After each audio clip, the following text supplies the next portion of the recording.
Assalamualaikum.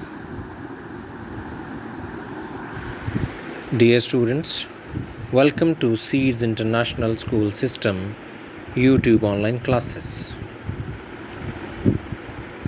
Today I will deliver lecture for pre-9th and 9th class as first chapter of computer science. So first we will know that what is computer. Computer is an electronic device that takes input from the user and processes it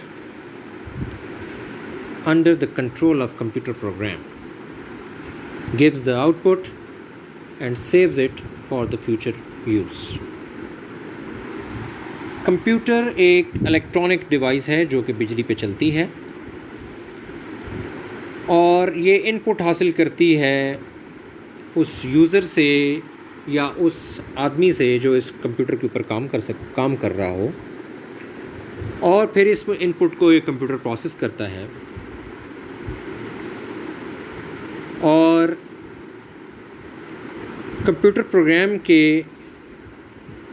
control में रहते हुए ये उस input को output में convert करता है और फ्यूचर इस्तेमाल के लिए या मुस्तकबिल में इस्तेमाल के लिए वो इस आउटपुट को कंप्यूटर के अंदर सेव या महफूज कर लेता है।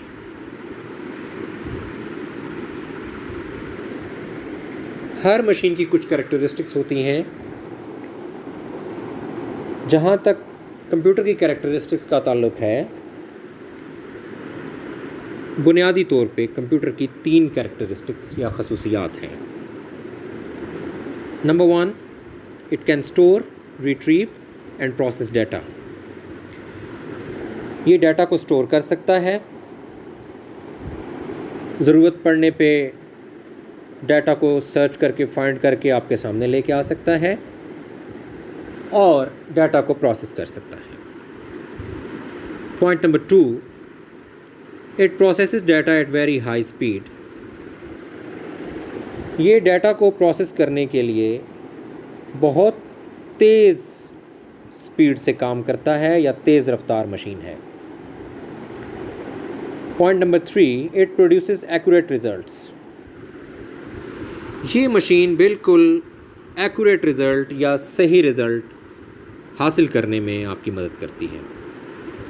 तो बुनियादी तौर पे कंप्यूटर का फंक्शन क्या है कि इसको आप इनपुट मुहैया करते हैं, ये इस इनपुट को प्रोसेस करती है और प्रोसेस करने के बाद आपको आउटपुट मुहैया कर देती है। नेक्स्ट हमारा टॉपिक है एवोल्यूशन ऑफ कंप्यूटर, कि कंप्यूटर किस तरीके से ट्रांसफॉर्म हो के मौजूदा हालत में हम तक पहुंचा। Evolution of computer means how the computers evolved from the first mechanical device abacus to electromechanical and then to modern digital computers.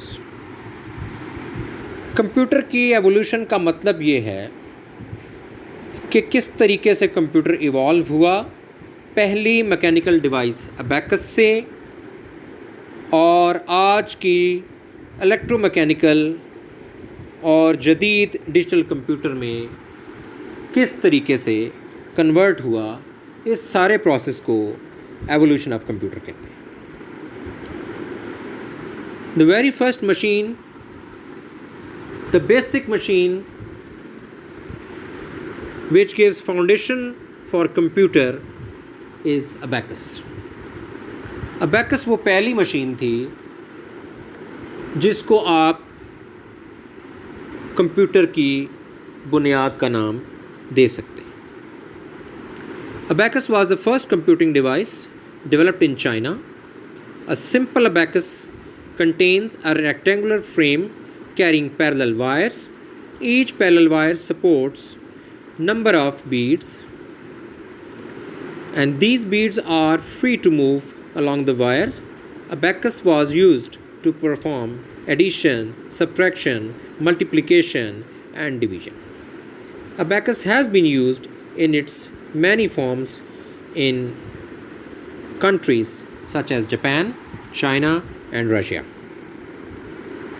Abacus वो पहली कंप्यूटिंग डिवाइस है जो चाइना में बनी। एक सादा अबैकस एक रेक्टेंगुलर फ्रेम पर मुश्तमिल है जिसके अंदर पैरेलल या मुतवाज़ी वायर्स या तारें मौजूद होती हैं। हर पैरेलल वायर मुख्तलिफ बीड्स को या दानों को सपोर्ट करती है।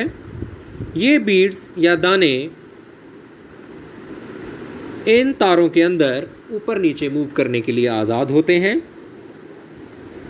अबैकस को इस्तेमाल किया गया मुख्तलिफ अरिथमेटिक्स परफॉर्म करने के लिए, जिनमें एडिशन, सब्ट्रैक्शन, मल्टीप्लिकेशन और डिवीजन के प्रोसेस शामिल हैं।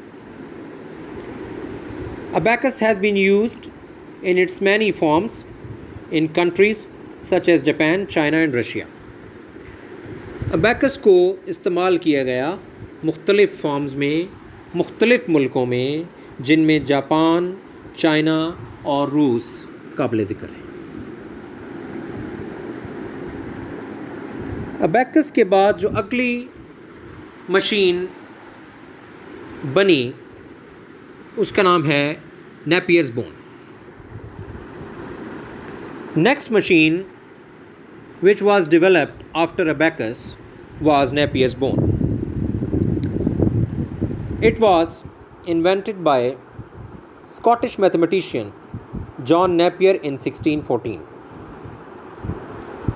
It consists of wooden box containing rotating cylinders, each of which had the digits from 0 to 9.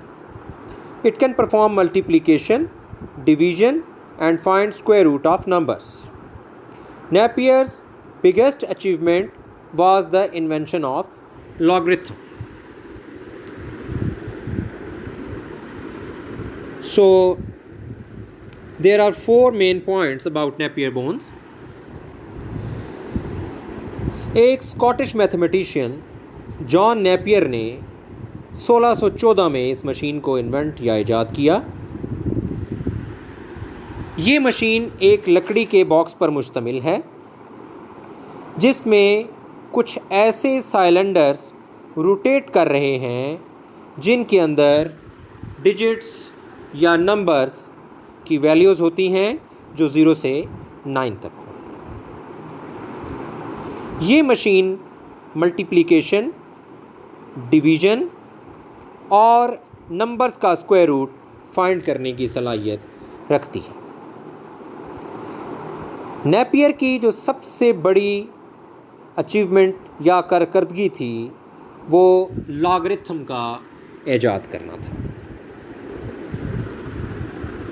Very next machine after Napier bone was Pascaline.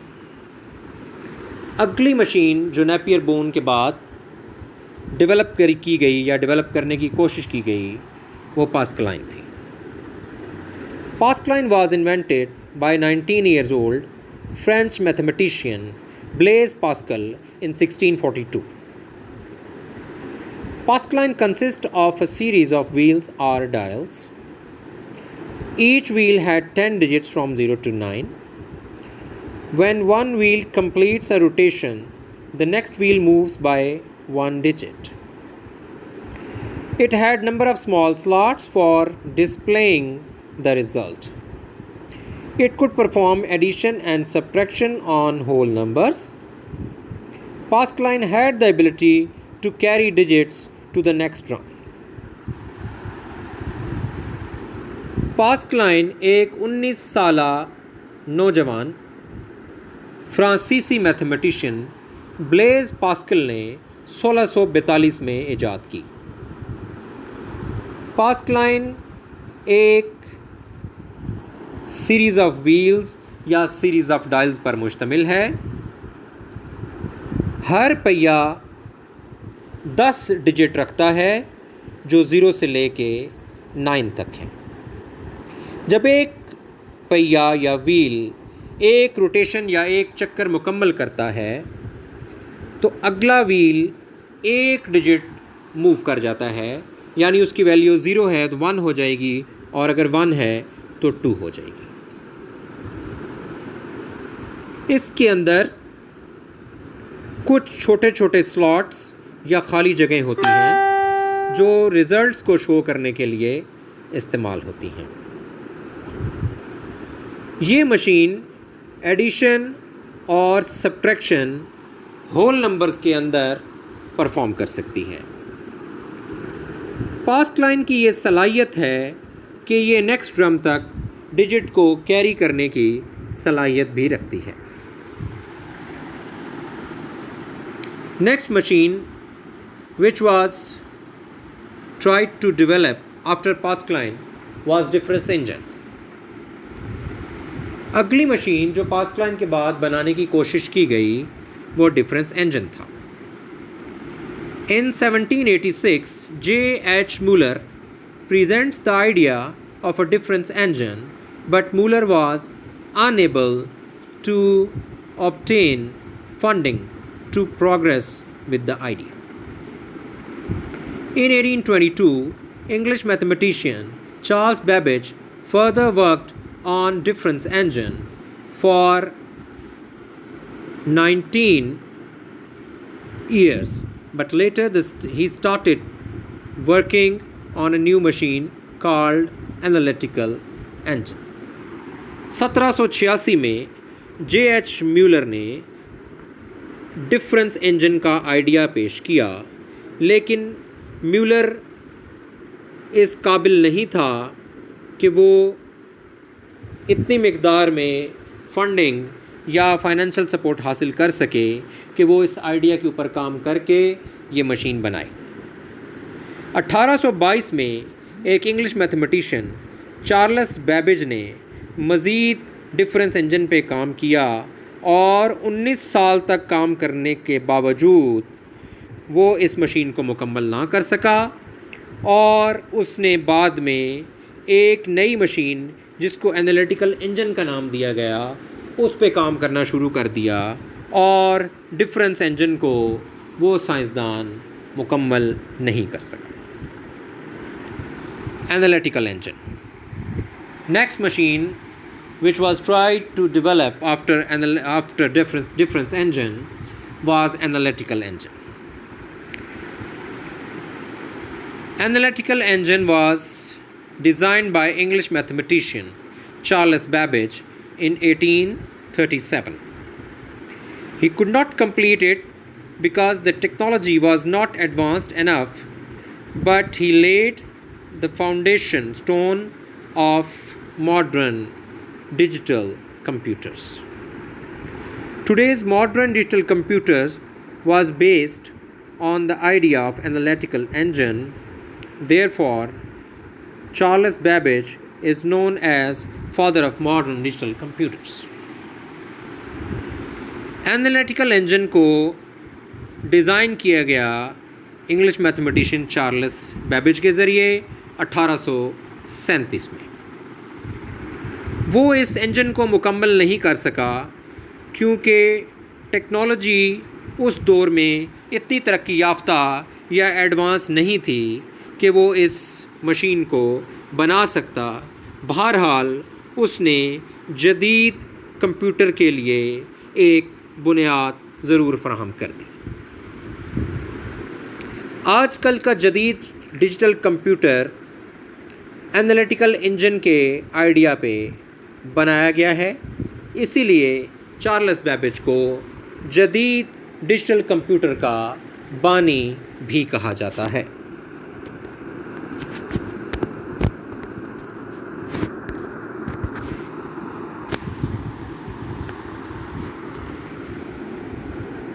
Our next topic is Hollerith's desk or tabulating machine. Hollerith desk या tabulating machine, it was designed by doctor Herman Hollerith in 1887। इस machine को doctor Herman हॉलरेथ ने 1887 में design किया। It was developed to process data for the 1890 US census. 1890 के America के मर्दमशुमारी के अंदर डाटा को प्रोसेस करने के लिए इस मशीन को बनाया गया। This machine could read and sorted out data, punched cards। ये मशीन पढ़ सकती थी और डाटा को सॉर्ट कर सकती थी, सेपरेट कर सकती थी पंच्ड कार्ड के ज़रिए। हॉलरेथ डेस्क हैज़ 3 पार्ट्स। हॉलरेथ डेस्क के 3 हिस्से हैं।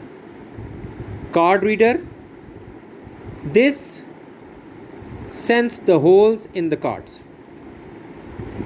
कार्ड रीडर, ये हिस्सा कार्ड्स के अंदर सुराख बनाने के लिए इस्तेमाल होता है। Gear driven mechanism, it could count.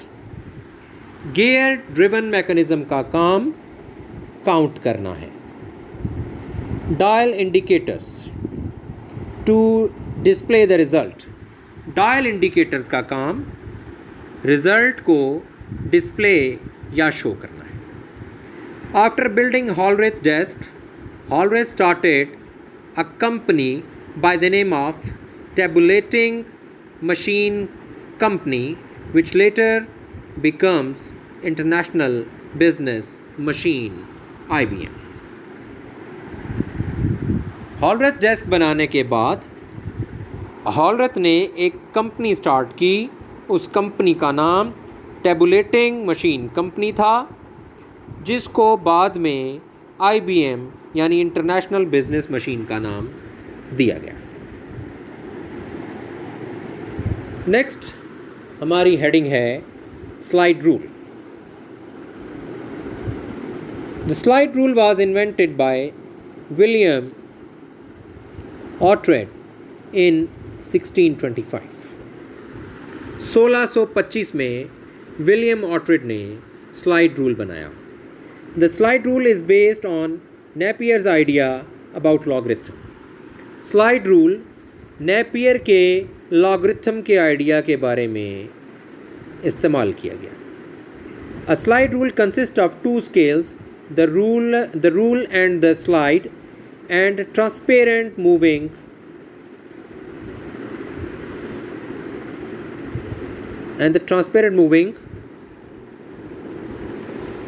object that is called cursor। Slide rule 2 scales पर मुश्तमिल है, एक रूल और दूसरा स्लाइड, और एक ट्रांसपेरेंट मूविंग ऑब्जेक्ट जिसको कर्सर कहा जाता है। It can perform multiplication and division. Slide rule के ज़रिए आप मल्टीप्लिकेशन और डिवीजन का प्रोसेस परफॉर्म कर सकते हैं। नेक्स्ट हमारा टॉपिक है Mark I। It was designed by Dr. Howard Aiken in 1944. Mark I can add 3 numbers having 8 digits in 1 second. Mark I was 50 feet long, 8 feet high, and weighed about 5 tons. It used 3000 electric switches। Mark 1 को doctor Howard icon ने 1944 में बनाया। Mark 1 3 numbers को add कर सकता है और हर number के अंदर 8 डिजिट्स हो सकते हैं। मार्क 1 मशीन 50 फुट लंबी, 8 फुट ऊंची और इसका वज़न तकरीबन 5 टन था। इसको 3000 इलेक्ट्रिक स्विचेस के ज़रिए ऑपरेशनल या फंक्शनल रखा जाता था। Next we will learn about latest technologies. Since computer evolution is a continuous process, so it has not stopped in modern era. Some latest technologies are as follows. क्योंकि computer evolution जो है ये एक मुसलसल चलने वाला अमल है, इसलिए जदीद दौर में भी कंप्यूटर की एवोल्यूशन रुकी नहीं है। कुछ जदीद टेक्नोलॉजीज़ जो कंप्यूटर के हवाले से हैं उनको हम अभी पढ़ेंगे। Number 1, voice recognition. Voice recognition enables the computer to recognize natural languages and follow vocal instructions. Voice recognition या आवाज़ की पहचान कंप्यूटर को इस काबिल बनाती है कि वो कुदरती ज़बानों को समझ सके और वोकल इंस्ट्रक्शंस को या आवाज़ के ज़रिए दी जाने वाली हिदायत के ऊपर अमल दरामद कर सके। हाई परफॉर्मेंस कंप्यूटिंग, जिसको HPC कहते हैं, ये दूसरी जदीद टेक्नोलॉजी है। HPC is the use of parallel processing for running advanced applications, programs efficiently, reliably and fast. It is used in today's data centers for fast data processing. High processing computing, parallel processing का इस्तेमाल है, जिसमें हम advanced application programs को अच्छे तरीके से run कर सकते हैं। ये इंतहाई काबिल एतमाद भी है और इंतहाई तेज़ जॉब को परफॉर्म कर सकती है। इसको हम आजकल के डाटा सेंटर्स में इस्तेमाल कर सकते हैं ताकि हमारी डाटा प्रोसेसिंग की स्पीड को बढ़ाया जा सके और तेज़ किया जा सके। तीसरी जदीद टेक्नोलॉजी में क्लाउड कंप्यूटिंग शामिल है। Cloud computing means storing and accessing data and programs over the internet instead of computers hard drive. Cloud computing का मतलब ये है कि आप डाटा को स्टोर कर सकें और एक्सेस कर सकें और प्रोग्राम्स को इंटरनेट के ऊपर देख सकें, बजाय इसके कि आप ये सारी चीज़ें कंप्यूटर के हार्डवेयर के ज़रिए देखें और इस्तेमाल करें। Next step in latest technology is artificial intelligence. अगली कामयाबी जो जदीद टेक्नोलॉजी में हासिल की गई वो मसनूई ज़हानत की है। The current advancement in computer technology is likely to transform computer into intelligent machine having thinking power. अगली जो टेक्नोलॉजी कंप्यूटर के बारे में थी वो जदीद टेक्नोलॉजी को इस्तेमाल करके कंप्यूटर के अंदर ऐसी सोच पैदा की जाए जिसमें कंप्यूटर एक इंसान की तरह सोचने समझने की सलाहियत रखता हो। हमारा लेक्चर यहाँ पे कंक्लूड हुआ। उम्मीद है कि आपको ये लेक्चर पसंद आया होगा। अगर आपको ये लेक्चर पसंद आया है तो इस लेक्चर को लाइक करें और हमारे चैनल को सब्सक्राइब करें और बेल आइकन का बटन प्रेस करना ना भूलें। हमारी आने वाली वीडियोस के लिए इस चैनल को सब्सक्राइब करना बहुत ज़रूरी है। हम उम्मीद करते हैं कि आने वाले दिनों में हमारे मज़ीद लेक्चर्स आपको पसंद आएंगे।